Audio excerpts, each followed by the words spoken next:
Hi, Shu. How's it going? Good, thanks, Emmanuel. How are you? Fine, thank you. You were speaking recently about the economic perspective for Latin America. What do you think are the failures in the past decades, and what do you think is the future? How much time do you have? Wha- whatever it's you want, whatever you need.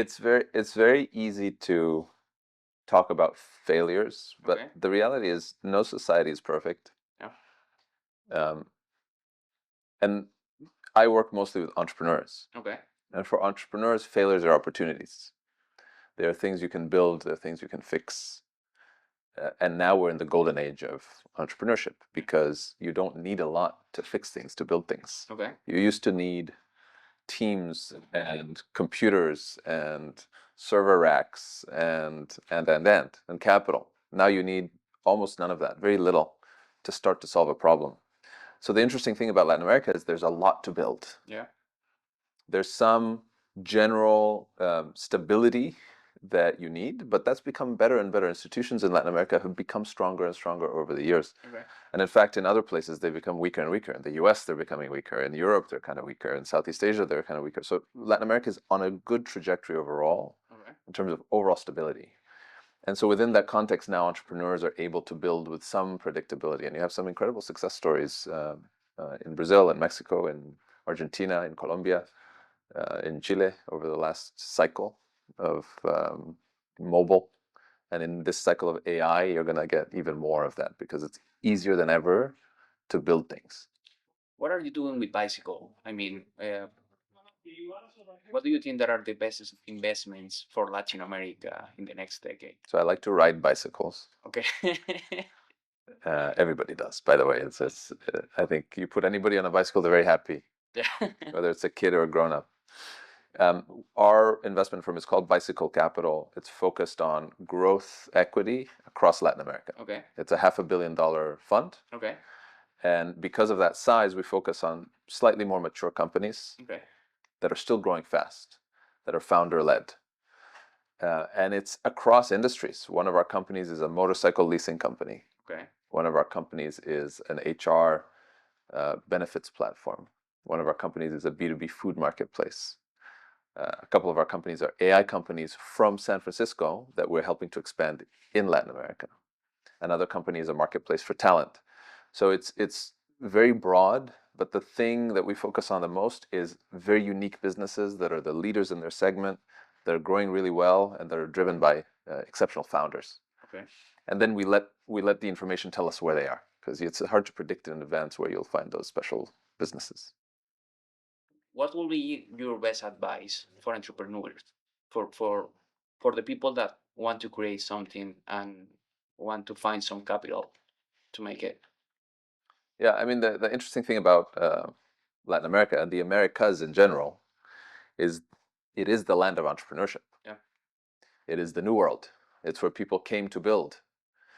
And Latin America is what it is today because it was built by entrepreneurs. And they run all the important businesses across the region, from Castillo Hermanos in Guatemala to Grupo Luxich doing mines in Chile. These are all entrepreneurs, families who built businesses there. So there's a deep culture of entrepreneurship in Latin America. And I think it's easy to look at Silicon Valley and say, that's the way we should do it. And I think that's a mistake. I think Latin Americans know how to build in Latin America already. Okay. And the root of it is find a problem you want to solve. That's it. Don't get obsessed with technology. Okay. Don't get obsessed with whether it's AI enough. Don't get obsessed with whether it sounds good to some foreign audience. Just solve a problem.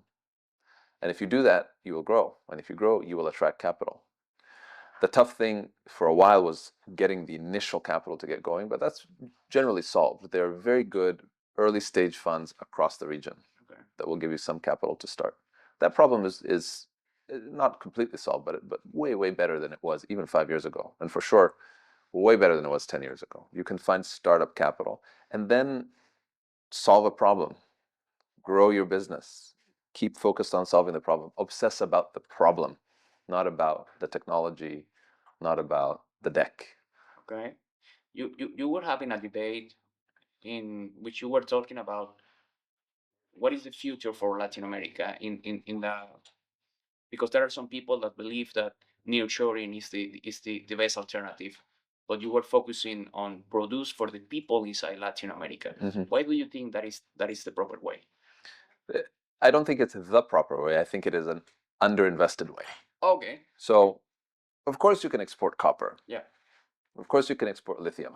These are kind of obvious. Of course, you can export wood. If you have the Amazon, you export wood. Yeah. But that model has been done for decades and it works fine. But there's big unexplored territory, not to extract, but to include, Okay. to build things for people living there on the ground who need them. In the past, you couldn't do that very effectively. So banks in Latin America are the most profitable banks in the world. Okay. Itaú, Santander, etc. They're most profitable in the world, but they only serve a segment of the population. Okay. When mobile happened, suddenly you didn't need branches. So you could offer financial services for way cheaper, and that allowed you to serve a bigger part of the population. And then you get Nubank. We're getting that again on steroids in every part of the economy because it's cheaper than ever to build stuff. Okay. And so that gives you the opportunity to offer things to a much bigger piece of the population that could not afford things if they were expensive. That is a massive opportunity that's new. So it's new now. It's never been true before.